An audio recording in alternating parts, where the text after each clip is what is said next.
അപ്പോൾ ഈ കുടവയറ് കുറയ്ക്കാൻ ഈസി ആയിട്ട് ചെയ്യാവുന്ന കുറച്ച് വ്യായാമങ്ങൾ നമുക്ക് ഈ ടി വി കണ്ടുകൊണ്ടിരിക്കുമ്പോൾ അല്ലെങ്കിൽ ഈ യൂട്യൂബ് നോക്കിക്കൊണ്ടിരിക്കുമ്പോൾ ചെയ്യാവുന്ന ചെറിയ കുഞ്ഞു കുഞ്ഞു വ്യായാമങ്ങൾ, അത് വളരെ എളുപ്പത്തിൽ നമ്മുടെ വീട്ടിൽ തന്നെ ഉണ്ടാക്കാവുന്ന വെയിറ്റ് ഉരുക്കിക്കളയുന്ന ഫാറ്റ് ബേൺ ചെയ്യുന്ന ഒരു ഡ്രിങ്ക്. ഇത് വയറ് കുറയാൻ മാത്രമല്ല കേട്ടോ, നമ്മുടെ ഉള്ളിലുള്ള കാർബൺ ഡൈ ഓക്സൈഡിൻ്റെ അളവ് പരമാവധി കുറയ്ക്കാനായിട്ടും പ്രത്യേകിച്ചും റെസ്പിറേറ്ററി ഫെയിലർ ഉള്ള പേഷ്യൻസിന് നമ്മളിത് പറഞ്ഞു കൊടുക്കാറുണ്ട്. മധുരം, ബേക്കറി സാധനങ്ങൾ, മൈദ അടങ്ങിയത്, പിന്നെ കപ്പ, ചേന, ചേമ്പ് പോലുള്ള കിഴങ്ങ് വർഗ്ഗത്തിൽപ്പെടുന്നത് എല്ലാം നല്ല പോലെ സ്റ്റാർച്ചും കാർബോഹൈഡ്രേറ്റും കൂട്ടുന്നതാണ്. കുടവയർ കുറയ്ക്കുക എന്നുള്ളത് എല്ലാവരുടെയും അത്യന്താപേക്ഷിതമായിട്ടുള്ള ഒരു ആവശ്യമായി മാറിയിരിക്കുന്നുണ്ട്. കുടവയർ ഉണ്ടാക്കുന്ന ശാരീരിക പ്രശ്നങ്ങൾ വേറൊരു ഭാഗത്ത്, അതുമൂലമുണ്ടാകുന്ന നാണക്കേടും ബോഡി ഷേമിങ്ങും വേറൊരു ഭാഗത്ത്. അപ്പോൾ ഈ കുടവയറ് കുറയ്ക്കാൻ ഈസി ആയിട്ട് ചെയ്യാവുന്ന കുറച്ച് വ്യായാമങ്ങൾ നമുക്ക് ഈ ടി വി കണ്ടുകൊണ്ടിരിക്കുമ്പോൾ അല്ലെങ്കിൽ ഈ യൂട്യൂബ് നോക്കിക്കൊണ്ടിരിക്കുമ്പോൾ ചെയ്യാവുന്ന ചെറിയ കുഞ്ഞു കുഞ്ഞു വ്യായാമങ്ങൾ, അതുപോലെ നമുക്ക് അതിനു വേണ്ടി തയ്യാറാക്കാവുന്ന ഒരു ഡ്രിങ്ക്, അത് വളരെ എളുപ്പത്തിൽ നമ്മുടെ വീട്ടിൽ തന്നെ ഉണ്ടാക്കാവുന്ന അവൈലബിൾ ആയിട്ടുള്ള സാധനങ്ങൾ കൊണ്ടുണ്ടാക്കാവുന്ന ഒരു ന്യൂട്രീഷ്യസ് ആയിട്ടുള്ള വെയിറ്റ് ഉരുക്കിക്കളയുന്ന ഫാറ്റ് ബേൺ ചെയ്യുന്ന ഒരു ഡ്രിങ്ക്. ഇത് രണ്ടുമാണ് ഞാൻ ഇന്ന് നിങ്ങൾക്ക് മുമ്പിൽ അവതരിപ്പിക്കുന്നത്. ഇതൊരു 14 ഡേയ്സ് ചലഞ്ചാണ്. 2 ആഴ്ചത്തേക്ക് 14 ദിവസത്തേക്ക് നിങ്ങളിത് കൃത്യമായിട്ട് ഫോളോ ചെയ്യുക. എന്നിട്ട് കുടവയറ് കുറയുന്നുണ്ടോ ഇല്ലയോ എന്നുള്ളത് നോക്കിയിട്ട് ഈ വീഡിയോയുടെ താഴെ കമൻ്റായിട്ടൊന്ന് രേഖപ്പെടുത്തുകയും ചെയ്യുക. ഓക്കെ, അപ്പോൾ ഏറ്റവും ആദ്യം തുടങ്ങുന്നത് നമുക്ക് ലഘുവായിട്ട് ചെയ്യാവുന്ന എക്സസൈസാണ്. പിന്നെ ഇതിന് ഇച്ചിരി കഷ്ടപ്പെട്ട് ചെയ്യേണ്ട കുറച്ച് എക്സസൈസും കൂടി ഞാൻ അവസാനത്തേക്ക് പറയുന്നുണ്ട്. ഏറ്റവും ലഘുവായിട്ട് നമുക്ക് ഈ ടി വി കണ്ടുകൊണ്ടിരിക്കുമ്പോൾ തന്നെ ചെയ്യാവുന്ന ഒരു കാര്യമുണ്ട്. നമ്മൾ ഈ സോഫയിലൊക്കെ ഇരുന്ന് ചിലപ്പോൾ നല്ല റിക്ലൈനറിലൊക്കെ ഇങ്ങനെ വളരെ സന്തോഷത്തോടെ കിടന്നുകൊണ്ടൊക്കെ ആയിരിക്കും മിക്കവാറും ടി വി കാണുന്നത്. അതിന് പകരം നമ്മൾ ഈ സോഫയിൽ ഇരിക്കുമ്പോൾ തന്നെ കാല് പതുക്കെ മടക്കി താഴ്ത്തുന്ന ആ ഒരു എക്സസൈസ് ഒന്ന് ചെയ്ത് നോക്കുക. അത് നമുക്ക് എത്ര തവണ വേണമെങ്കിലും ചെയ്യാം. അതിന് വലിയ പ്രശ്നങ്ങളൊന്നുമില്ല. മുട്ടുവേദനയുള്ളവർക്കും അത് ചെയ്യാവുന്നതാണ്. അപ്പോൾ പതുക്കെ ഒന്ന് മടക്കുക, താഴ്ത്തുക. നമ്മുടെ വീട്ടിലല്ലേ, ആര് കണ്ടാലും കുഴപ്പമില്ല. ഇനി തിയേറ്ററിൽ വെച്ച് ചെയ്യുന്നാൽ പോലും ഒരു പ്രശ്നമില്ല. ഇനി തിയേറ്ററിലൊക്കെ വെച്ചാണ് ഇത് ചെയ്യുന്നതെങ്കിൽ നമുക്ക് ചെയ്യാവുന്ന ഒരു ഡയഫ്രമാറ്റിക് ബ്രീത്തിങ് എക്സസൈസ് ഉണ്ട്. ഇത്രയേ ഉള്ളൂ. നമ്മുടെ അബ്ഡോമിനൽ മസിൽസിനെ നല്ലപോലെ കൺട്രാക്ട് ചെയ്ത് നമ്മൾ ശ്വാസം നല്ല ശക്തിയിൽ വെളിയിലോട്ട് വിടുക. അതിന് ബ്രീത്തിങ് എക്സസൈസിന് നമ്മൾ പറയുന്ന പൾമണോളജിസ്റ്റിൻ്റെ ഒരു ടെർമിനോളജി ഉണ്ട്, പേഴ്സണലി ബ്രീത്തിങ് എന്ന് പറയും. അതിത്രയേ ഉള്ളൂ. മൂക്കിലൂടെ നമ്മൾ 3 സെക്കൻഡ് ശ്വാസം വലിച്ചെടുക്കുന്നു, വായിലൂടെ ഊതി പുറത്തേക്ക് 6 സെക്കൻഡ് പുറത്തേക്ക് വിടുന്നു. ഇത് വയറ് കുറയാൻ മാത്രമല്ല കേട്ടോ, നമ്മുടെ ഉള്ളിലുള്ള കാർബൺ ഡൈ ഓക്സൈഡിൻ്റെ അളവ് പരമാവധി കുറയ്ക്കാനായിട്ടും പ്രത്യേകിച്ചും റെസ്പിറേറ്ററി ഫെയിലർ ഉള്ള പേഷ്യൻസിന് നമ്മളിത് പറഞ്ഞു കൊടുക്കാറുണ്ട്. അതുപോലെ ഓക്സിജൻ കണ്ടന്റ് നന്നായിട്ട് കൂട്ടാനും കാർബൺ ഡൈ ഓക്സൈഡിനെ പരമാവധി വെളിയിലോട്ട് തള്ളുകയും ചെയ്യുന്നത് വഴി നമുക്ക് കൂടുതലായിട്ട് എനർജി ജനറേറ്റ് ചെയ്യാനായിട്ട് ഈ ഓക്സിജൻ പര്യാപ്തമാക്കുകയാണ് ചെയ്യുന്നത്. അതുപോലെ തന്നെ മസിൽസിനെ കൂടുതലായിട്ട് നമ്മൾ എക്സേർട്ട് ചെയ്യുന്നത് വഴി നമ്മുടെ വയറ്റിലെ കൊഴുപ്പ് അലിയിച്ച് കഴിയാനും പറ്റും. ഇനി ആ ഇരിപ്പിൽ നിന്ന് ഒന്ന് എണീറ്റ് നിൽക്കാൻ പറ്റുവാണെങ്കിൽ നമുക്ക് ഈസി ആയിട്ട് ചെയ്യാവുന്ന ഒരു കാര്യം കൂടിയുണ്ട്, സ്ക്വാറ്റ്സ് എന്ന് പറയുന്ന എക്സസൈസ്. അത് ഇത്രയേ ഉള്ളൂ. നമ്മൾ നേരെ കൈ ഇങ്ങനെ വെച്ചിട്ട് ഇരുന്ന് നല്ലപോലെ കുനിഞ്ഞിരുന്ന് നമ്മുടെ ഈ മുട്ട് നമ്മുടെ നെഞ്ചിൽ മുട്ടുന്നത് പോലെ അത്രയും നല്ല രീതിയിൽ ഇരിക്കുക. എന്നിട്ട് വീണ്ടും എണീറ്റ് നിൽക്കുക. അതൊരു 15 പ്രാവശ്യം ചെയ്യുക. അങ്ങനെ ഒരു 3, 4, 5 റെപ്പറ്റീഷൻസ് വേണമെങ്കിൽ ചെയ്യാം. ഒരുമിച്ച് ചെയ്യേണ്ട ആവശ്യമില്ല. അത് ആദ്യം ഒരു 2 സെറ്റിൽ തുടങ്ങുക, പതുക്കെ പതുക്കെ നമുക്കത് ഇൻക്രീസ് ചെയ്ത് തുടങ്ങാം. വേറൊരു ടെക്നിക്കുണ്ട്, റിഷ്വിൻ ട്വിസ്റ്റ് എന്ന് പറയും. നമുക്ക് ഈ സൈഡിലൊക്കെ ഉള്ള ഫാറ്റ് ഉണ്ടല്ലോ, അത് ഉരുക്കിക്കളയാൻ ഏറ്റവും നല്ലത് ഈ ട്വിസ്റ്റിംഗ് എക്സസൈസാണ്. അതൊന്ന് എണീറ്റ് നിന്നിട്ട് ചെയ്യുവാണെങ്കിൽ നല്ലത്. ഇത് നമ്മളൊരു ശീലമാക്കിയെന്നാൽ നമ്മൾ പോലും അറിയാതെ ഈ ടി വി കണ്ടുകൊണ്ടിരിക്കുമ്പോൾ നമുക്കിത് ഈസി ആയിട്ട് ചെയ്യാവുന്നതേ ഉള്ളൂ. അപ്പോൾ ഇത്തരത്തിലുള്ള വ്യായാമങ്ങൾ നമുക്ക് ഒരു റൊട്ടീൻ, ഒരു ഹാബിറ്റ് എന്ന നിലയിൽ നമുക്ക് ചെയ്യാവുന്നതാണ്.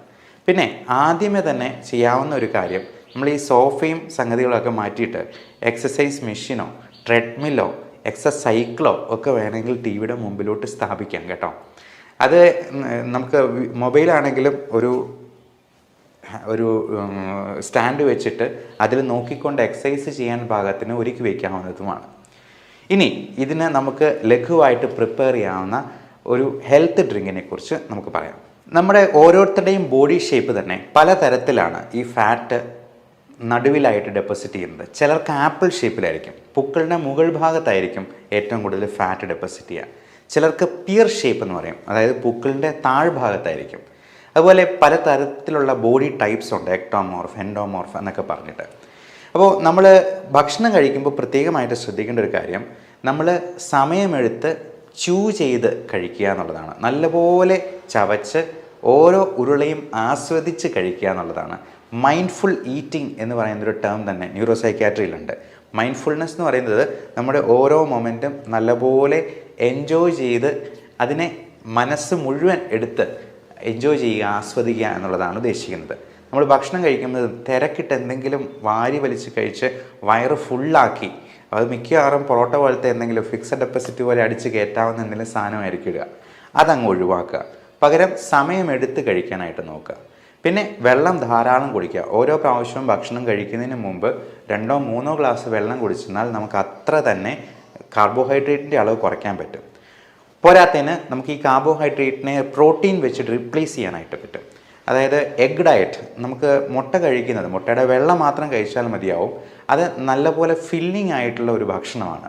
മുട്ടയുടെ വെള്ള 2-3 എണ്ണം കഴിക്കാം. അപ്പോൾ അതുപോലെ തന്നെ ഇതിന് മുമ്പായിട്ട് മരുന്ന് പോലെ കഴിക്കേണ്ട ചില സാധനങ്ങളുണ്ട്.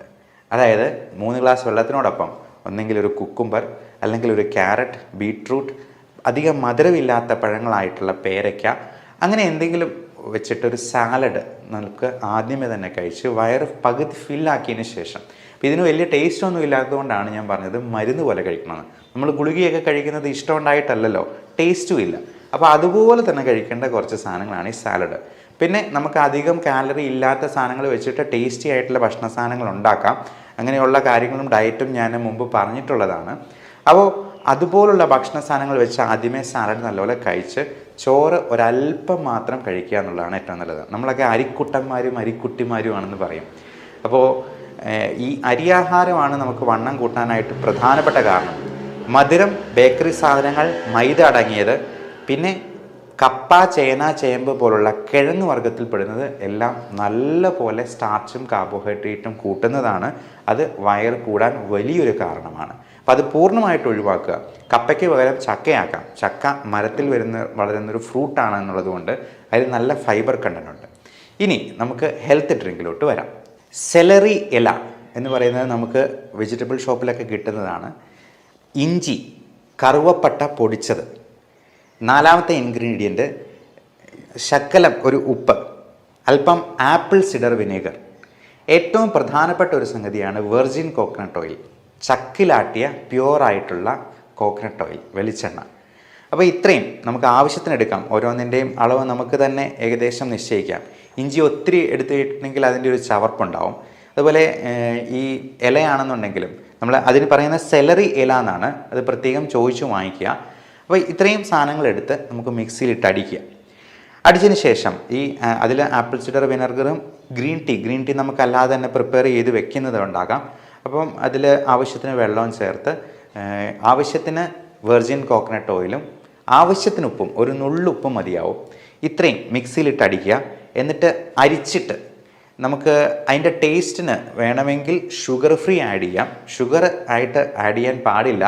ഏറ്റവും അഭികാമ്യം ഷുഗർ ഒന്നുമില്ലാതെ, ഷുഗർ ഫ്രീയും ഇല്ലാതെ നമുക്ക് ഡയറക്റ്റായിട്ട് കഴിക്കുന്നതാണ്. ആർട്ടിഫിഷ്യൽ 0 കാലറി സ്വീറ്റ്നർ ഉണ്ട്. അത് ടേസ്റ്റ് ഒട്ടും അപ്പറ്റൈസിങ് അല്ല എന്ന് തോന്നുന്നവർക്ക് മാത്രം ഈ ഷുഗർ ഫ്രീ ഉപയോഗിക്കാവുന്നതാണ്. എന്നിട്ട് ഇത് ഒന്ന് ടേസ്റ്റ് ചെയ്ത് നോക്കുക. ഷുഗർ ഫ്രീ ആവശ്യമുണ്ടെന്നുണ്ടെങ്കിൽ കുറച്ചൊന്ന് ആഡ് ചെയ്യുക. ഇത് കുടിക്കുന്നത് വഴി നമുക്ക് നല്ല പവർഫുൾ ആൻറ്റി ഓക്സിഡൻസ് നമ്മുടെ ശരീരത്തിലേക്ക് കടത്തിവിടുവാണ്. അതിൽ നല്ല ഫൈബർ കണ്ടന്റ് ഉണ്ട്. ഈ വെർജിൻ കോക്കനട്ട് ഓയിൽ എന്ന് പറയുന്നത് നമ്മുടെ ഉരുക്കിക്കളയാനായിട്ട്, ഫാറ്റ് ഉരുക്കിക്കളയാനായിട്ട് ഏറ്റവും നല്ലൊരു സംഗതിയാണ്. അതുപോലെ തന്നെയാണ് ഇതിലെ ഗ്രീൻ ടീയുടെയും അതുപോലെ ഈ ഇല അടങ്ങിയിരിക്കുന്നത് കൊണ്ട് അതിലുണ്ടായിരിക്കുന്ന വൈറ്റമിൻസും മൈക്രോ ന്യൂട്രിയൻസും എല്ലാം നമുക്ക് ഫാറ്റ് ഉരുക്കിക്കളയാനായിട്ട് നല്ലതാണ്. ഇത് ദിവസം 1-2 നേരം കഴിക്കാവുന്നതാണ്. അതുമാത്രമല്ല, നമുക്ക് ഈ ഫാറ്റ് ഉരുക്കിക്കളയാനായിട്ട് ചെയ്യാവുന്ന ഇച്ചിരി കഷ്ടപ്പെട്ടാണെങ്കിലും ചെയ്യാവുന്ന കുറച്ച് എക്സസൈസുകളുണ്ട്. നമ്മുടെ വയറിലെ റെക്ടസ് അബ്ഡോമിനസ് മസിൽസിനെ ഇപ്പം ചിലർക്കറിയാം, ചിലർ മെലിഞ്ഞിരുന്നാലും നല്ല വണ്ണമായിരിക്കും, എന്നാൽ ചിലർക്ക് നല്ല വണ്ണം ഉണ്ടെന്നുണ്ടെങ്കിലും ഒട്ടും വയറുണ്ടാകത്തില്ല. അപ്പോൾ ഈ വയറ് ഉണ്ടാകാതിരിക്കാനായിട്ട് നമ്മൾ ഈ റെക്ടസ് അബ്ഡോമിനസ് മസിൽസിനെ നല്ലപോലെ സ്ട്രെങ്തൻ ചെയ്തെന്നാൽ മാത്രമേ, അല്ലെങ്കിൽ അവനെ വർക്ക് ചെയ്യിപ്പിച്ചെന്നാൽ മാത്രമേ ഈ വയറ് നമ്മുടെ അരയ്ക്ക് ചുറ്റുമുള്ള കൊഴുപ്പ് ഒന്ന് പോകത്തുള്ളൂ. അപ്പോൾ അതിന് ഏറ്റവും നല്ല എക്സസൈസായിട്ട് പറയപ്പെടുന്നത് പ്ലാങ്ക് എക്സസൈസാണ്. പ്ലാങ്ക് എന്ന് പറഞ്ഞാൽ നിങ്ങൾക്ക് ഗൂഗിളിലൊക്കെ സെർച്ച് ചെയ്യുന്നാൽ അറിയാം. അത് നമ്മൾ കൈമുട്ട് നിലത്ത് കുത്തിയതിന് ശേഷം സ്ട്രെയിറ്റ് ആയിട്ട് നമ്മുടെ സ്പൈൻ വെച്ചിട്ട് പരമാവധി സമയം അങ്ങനെ നിൽക്കുക. ഒരു 30 സെക്കൻഡിൽ തുടങ്ങിയാൽ മതി. 30 സെക്കൻഡ് പതുക്കെ 1 മിനിറ്റ് ആക്കുക. മാക്സിമം 2 മിനിറ്റ് വരെ അത് ചെയ്താൽ മതി. അപ്പം നമ്മുടെ സ്പൈൻ നല്ല സ്ട്രെയിറ്റ് ആയിരിക്കണം. നമ്മുടെ ബട്ടക്സ് അല്ലെങ്കിൽ ചന്തിയുടെ ഭാഗം നല്ലപോലെ സ്ട്രെയിറ്റ് ആയിട്ട് നിൽക്കണം. അത് ഒത്തിരി പൊങ്ങിയിരിക്കരുത് എന്നുള്ളതാണ്. അപ്പോൾ അത് കൃത്യമായിട്ട് ചെയ്യുന്ന വഴി നമ്മുടെ ബാക്ക് സ്ട്രെങ്തനിങ് സംഭവിക്കും. അബ്ഡോമിനൽ മസിൽസിന് നല്ല കോർ സ്ട്രെങ്ത് കിട്ടുകയും ചെയ്യും. അപ്പോൾ ഇതുപോലെ തന്നെയാണ് ഈ പുഷപ്സിലും നമ്മൾ ഒരേ സമയം എയറോബിക് എക്സസൈസാണ്, സ്ട്രെങ്തനിങ് എക്സസൈസാണ്, കൂടാതെ അതിനൊരു സ്ട്രെച്ചിങ് ഫാക്ടറും കൂടി വരുന്നുണ്ട്. അതൊരു പുഷപ്പ് ഒരു വളരെ നല്ല എക്സസൈസാണ്. നമ്മുടെ ബാക്ക് മസിൽസിനും നമ്മുടെ തൈ മസിൽസിനും പോലും, നമ്മുടെ shoulder muscles, pectoralis major minor, chest muscles, നമ്മുടെ റെക്ടസ് അബ്ഡോമിനസ് മസിൽസ് എല്ലാത്തിനും നല്ല എക്സേഷൻ വരുന്ന ഒരു എക്സസൈസാണ് പുഷപ്പ്. അതുപോലെ തന്നെയാണ് ഈ അബ്ഡോമിനൽ ക്രഞ്ചസ് എന്ന് പറയുന്നത്. അബ്ഡോമിനൽ ക്രഞ്ചസ് ഇത്രയേ ഉള്ളൂ. നമ്മൾ നേരെ കിടന്നതിന് ശേഷം നമ്മുടെ കാൽമുട്ടുകളിൽ കൈമുട്ട് കഴുത്തിൽ വെച്ചതിന് ശേഷം 2 സൈഡിലും മാറി മാറി വയ്ക്കുക എന്നുള്ളതാണ്. അപ്പോൾ അതുവഴി നമ്മുടെ സൈഡിലുള്ള ഫാറ്റ് ഡെപ്പോസിറ്റും പരമാവധി ഉരുക്കി കളയാനായിട്ട് പറ്റും. അതുപോലെ ബട്ടർഫ്ലൈ ഫ്ലിക്സ് ഉണ്ട്. നമുക്ക് നേരെ കടന്നതിന് ശേഷം കാലുകൾ തുഴയുന്ന പോലെ അല്ലെങ്കിൽ സൈക്കിൾ ഔട്ടുന്നത് പോലെ, വായുവിലേക്ക് സൈക്കിൾ ഔട്ടുന്ന പോലെ, അത് മുട്ടുവേദന ഉള്ളവർക്കും ചെയ്യാവുന്നതാണ്. നടക്കാനും ഓടാനും ഒക്കെയാണ് മുട്ടുവേദനക്കാർക്ക് ഏറ്റവും ബുദ്ധിമുട്ട്. അവർക്ക് പകരം ഈ എക്സസൈസ് ചെയ്യാവുന്നതാണ്. മുകളിലോട്ട് സൈക്കിൾ ഔട്ടുന്നത് ഒരു തരത്തിൽ വെരിക്കോസ് വെയിനെയും ഹെൽപ്പ് ചെയ്യുന്നതാണ്. അപ്പോൾ ഇങ്ങനെയുള്ള എക്സസൈസ് വഴി നമ്മുടെ വയറ് പരമാവധി കുറയ്ക്കാനായിട്ട് നോക്കുക. ഇതിൽ ചെയ്യാൻ പറ്റുന്ന 1-2 എക്സസൈസുകളും കൂടി ഞാൻ പറയാം. ലെഗ് റേസിങ് എന്ന് പറയുന്നത് നമ്മൾ നേരെ കിടന്നതിന് ശേഷം കാല് രണ്ടും ഒന്ന് മുകളിലോട്ടൊന്ന് പൊക്കിക്കുക. 90 ഡിഗ്രിയിലല്ല പൊക്കേണ്ടത്, ഒരു 45 ഡിഗ്രി ആംഗിളിൽ വരുന്നത് പോലെ പൊക്കി വയ്ക്കുക. അതിൻ്റെ കൂടെ ശക്കലം കഴുത്തും കൂടി ഒന്ന് പൊക്കിയെന്നാൽ നമുക്ക് ആ വയറിൻ്റെ അവിടെ നല്ല പോലെ പിടുത്തം അറിയാൻ പറ്റും. അപ്പോൾ ഇതൊക്കെ നമുക്ക് എന്തെങ്കിലും യൂട്യൂബിൽ എന്തെങ്കിലും വീഡിയോ കണ്ടുകൊണ്ടിരിക്കുമ്പോൾ ചെയ്യാം, പാട്ട് കേട്ടുകൊണ്ട് ചെയ്യാം. അത് ഒരു റൊട്ടീനായിട്ട് ഇപ്പോൾ രാവിലെ തന്നെ നമുക്ക് എണീറ്റ് ഉടനെ തന്നെ ഒരു 19 പുഷപ്പ് എടുക്കുമ്പോഴത്തേക്കും തന്നെ നമ്മളൊന്ന് ആ ഒരു ഉത്സാഹവും ബ്ലഡ് സർക്കുലേഷനും ഒക്കെ നമ്മുടെ ദിനചര്യകളിലെല്ലാം കാണാൻ പറ്റും. നമ്മുടെ ജോലിയിലും ആ ഒരു ഉത്സാഹം നമുക്ക് എക്സ്പീരിയൻസ് ചെയ്യാനായിട്ട് പറ്റും. അതുപോലെ ഈ പുഷപ്സും സ്ക്വാറ്റ്സും നമ്മൾ ഡെയിലി എക്സസൈസിൻ്റെ ഒരു ഭാഗമാക്കുന്നത് തീർച്ചയായിട്ടും ഗുണം ചെയ്യും. ഇത് എല്ലാം പല തുള്ളി പെരുവെള്ളം എന്ന കോൺസെപ്റ്റിലാണ് വർക്ക് ചെയ്യുക. നമ്മൾ ഒരു ദിവസം ഒരു 10 പുഷപ്പേ ചെയ്യാൻ പറ്റുന്നുള്ളൂ, മതി.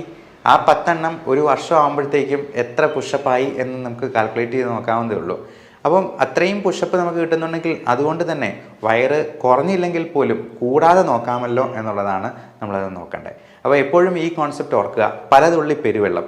എപ്പോഴും നമുക്ക് മടി തോന്നുമ്പോൾ ജസ്റ്റ് ഡു ഇറ്റ് എന്ന് മനസ്സിൽ ഇടയ്ക്കിടയ്ക്കൊന്ന് ഉരുവിട്ടുകൊള്ളുക. അപ്പോൾ അത് ഭക്ഷണത്തിൻ്റെ കാര്യത്തിലാണെങ്കിലും എക്സസൈസിൻ്റെ കാര്യത്തിലാണെങ്കിലും നമ്മൾ നമ്മളെ തന്നെ മോട്ടിവേറ്റ് ചെയ്തുകൊണ്ട് നിൽക്കുക. അടുത്ത ഒരു എക്സസൈസ് എന്ന് പറയുന്നത് മൗണ്ടൻ ക്ലൈംബ്സ് എന്ന് പറയും. മൗണ്ടൻ ക്ലൈംബ് നമ്മൾ കുന്നു കയറാനൊന്നും പോകുന്നില്ല, നമ്മൾ നിലത്ത് കിടന്നുകൊണ്ട് തന്നെ ഇപ്പോൾ മൗണ്ടൻ ക്ലൈംബ് ചെയ്യുന്നത് പോലെ കാല് 2 സൈഡിലും മാറി മാറി നല്ലപോലെ മടക്കുക എന്നുള്ളതാണ്. അപ്പം മൗണ്ടൻ ക്ലൈംബ് ചെയ്യുന്നതിൻ്റെ അതേ എഫക്റ്റ് തന്നെ നമുക്ക് അവിടെ കിട്ടും. അതേപോലെ തന്നെ ഹൈ കിക്സാണ് വേറെ ചെയ്യാവുന്നത്. അതായത് കാല് നല്ല ഉയർത്തി നമ്മൾ കൈ ഇങ്ങനെ വെച്ചിട്ട് നല്ല പോലെ ഒരു കിക്ക് വയ്ക്കുക, അല്ലെങ്കിൽ മുട്ടുകൊണ്ടാണെങ്കിലും നമ്മൾ മാറി മാറി 2 കാലുകളും നമ്മുടെ കൈപ്പത്തിയിൽ തൊടുന്നത് പോലെ ഓടുന്നത്, അതാണ് ഹൈ കിക്സ് എന്നതുകൊണ്ട് ഉദ്ദേശിക്കുന്നത്. അപ്പോൾ ഇങ്ങനെയൊന്നും പറ്റിയില്ലെങ്കിൽ നമുക്ക് ഇതിന് വളരെ അത്ഭുതങ്ങൾ ഉണ്ടാക്കുന്ന തരത്തിലുള്ള മരുന്നുകൾ ഇന്ന് അവൈലബിൾ ആണ് എന്നുള്ളതാണ് ഇതിനകത്ത് ഏറ്റവും പ്രധാനമായിട്ടുള്ളൊരു കാര്യം. ചിലർ പറയാറുണ്ട് എന്തൊക്കെ ചെയ്തിട്ടും വണ്ണം കുറയുന്നില്ല എന്നുണ്ടെങ്കിൽ നമുക്ക് അങ്ങനെയുള്ള മരുന്നുകളും ഉണ്ട്. അത് നമ്മുടെ ഭക്ഷണത്തിലെ ഫൈബർ കണ്ടൻറ്റ് കൂട്ടുന്ന രീതിയിലുള്ള ആൽഫ സൈക്ലോഡെക്സിൻ പോലുള്ള മരുന്നുകളുണ്ട്. അതുകൂടാതെ നമുക്ക് ഈ ഫാറ്റിൻ്റെ അബ്സോർപ്ഷൻ ഇൻഡസ്ട്രിയിൽ നിന്ന് അധികം ഉണ്ടാകാതെ ആ ഫാറ്റ് മുഴുവൻ നമ്മുടെ മലത്തിൻ്റെ കൂടെ പോകുന്ന എക്സ്ക്രീറ്റ് ചെയ്യുന്ന രീതിയിലുള്ള ഫാറ്റ് കില്ലിംഗ് ആയിട്ടുള്ള മെഡിസിൻസ് ഉണ്ട്. അത് ഒട്ടും അബ്സോർബ് ചെയ്ത് പോകത്തില്ല എന്നുള്ളത് കൊണ്ട് ഇത് മൊത്തം ഫാറ്റിലൂടെ പോകുന്നത് നമുക്ക് കാണാനും പറ്റും. ഇൻഡസ്ട്രിയിലൊക്കെ ഇപ്പം ചെറിയ ഓയിലി ആയിട്ടുള്ള സ്റ്റൂള് പോവുകയും ചെയ്യും. അപ്പം നമ്മൾ എന്തെങ്കിലും ഓയിലി ആയിട്ടുള്ള ഫുഡ് കഴിച്ചെന്നാലും അത് അബ്സോർബ് ചെയ്യാതെ ഫാറ്റ് മുഴുവൻ നമ്മുടെ മലത്തിലൂടെ തന്നെ പോകുന്ന തരത്തിലുള്ള മെഡിസിൻസും ഇന്നുണ്ട്. ഇതൊന്നും പറ്റാത്ത സെലിബ്രിറ്റീസൊക്കെ ആണെങ്കിൽ ലൈപ്പോസെക്ഷന് പോകാറുണ്ട്, അതുപോലെ ഗ്യാസ്ട്രിക് ബൈപ്പാസ് സർജറി ചെയ്യാറുണ്ട്. പക്ഷെ നമ്മൾ ഒരിക്കലും ഒരു സർജറിയിലോട്ട് പോവുക അത്രയ്ക്ക് മോർബിഡ് ഒബീസിറ്റി അല്ലെങ്കിൽ അഡ്വൈസബിൾ അല്ല. അതായത് BMI ഒരു 30-ലും കൂടുതലാണെങ്കിൽ തീർച്ചയായിട്ടും നമ്മൾ സർജറി കൺസിഡർ ചെയ്യും. അല്ലെങ്കിൽ ഈ ഗ്യാസ്ട്രിക് ബൈപ്പാസ് ഒക്കെ ചെയ്യുമ്പോൾ നമ്മുടെ ഇൻറ്റസ്റ്റിൻ്റെ അല്ലെങ്കിൽ വയറിൻ്റെ കുറച്ച് ഭാഗങ്ങൾ ന്യൂട്രിയൻ്റ് അബ്സോർപ്ഷൻ ഇല്ലാണ്ടാകുന്ന രീതിയിൽ ചിലപ്പോൾ കുറഞ്ഞു പോകാറുണ്ട്. കാരണം നമ്മുടെ ആവശ്യത്തിനുള്ള പ്രോട്ടീൻസും ന്യൂട്രിയൻസും ഒക്കെ അബ്സോർബ് ചെയ്യാനായിട്ടുള്ള സ്പേസ് പോലും ഇല്ലാണ്ടാകുന്നത് കൊണ്ട് ചിലപ്പോൾ ഹൈപ്പോഗ്ലൈസീമിയോ അല്ലെങ്കിൽ ന്യൂട്രിയൻ ഡെഫിഷ്യൻസിയോ ഒക്കെ ഇങ്ങനെയുള്ളവർക്ക് ലോങ് ടേമിൽ കാണാൻ സാധ്യതയുണ്ട് എന്നുള്ളത് കൊണ്ട്. അതുപോലെ ലൈപ്പോസെക്ഷന് അതിൻ്റേതായിട്ടുള്ള ചിലപ്പോൾ സൈഡ് എഫക്ട്സ് ഉണ്ടാകാം. അതുകൊണ്ട് ആദ്യമേ നമുക്ക് ഇങ്ങനെയുള്ള ലൈഫ് സ്റ്റൈൽ മോഡിഫിക്കേഷൻ എല്ലാം നോക്കിയിട്ടും പറ്റിയില്ല എന്നുണ്ടെങ്കിൽ ഇതിനുള്ള മെഡിസിൻസ് നോക്കാം. ഒട്ടും പറ്റിയില്ല, മോർബിഡ് ഒബീസിറ്റിയിലേക്ക് പോകുകയാണെങ്കിൽ തീർച്ചയായിട്ടും സർജിക്കൽ ഓപ്ഷൻ നമ്മൾ തിരഞ്ഞെടുക്കേണ്ടി വരും. ഈ മെഡിക്കൽ പ്രാക്ടീസ് എന്ന് പറയുന്നത് ഒരു ചെസ്സ് കളിക്കുന്ന പോലെയാണെന്ന് പറയാം. നമ്മൾ ഒരുപാട് മാനദണ്ഡങ്ങൾ വെച്ചിട്ടാണ് ഒരു മരുന്ന് കൊടുക്കുക. സർജറി എന്ന് പറയുന്ന ക്യാരംസ് കളിക്കുന്ന പോലെയാണ്. നമ്മുടെ ഫൈൻ സർജിക്കൽ ഹാൻഡ് മൂവ്മെൻറ്റ്സ് ആണ് അതിനകത്ത് ഏറ്റവും നിർണായകമാവുക. ഏറ്റവും നല്ലൊരു സർജൻ ഒരു സർജൻ ആകുന്നത് എപ്പോഴാണെന്ന് ചോദിച്ചെന്നാൽ ഏത് പേഷ്യൻ്റാണ് സർജറിക്ക് സ്യൂട്ടബിൾ, ഏത് പേഷ്യൻ്റാണ് സർജറിക്ക് കത്തി വയ്ക്കാൻ പാടില്ലാത്തത് എന്ന് മനസ്സിലാക്കുന്നിടത്താണെന്ന് നമ്മുടെ പ്രൊഫസർ പറയുമായിരുന്നു. So everyone take care of your health. Thank you.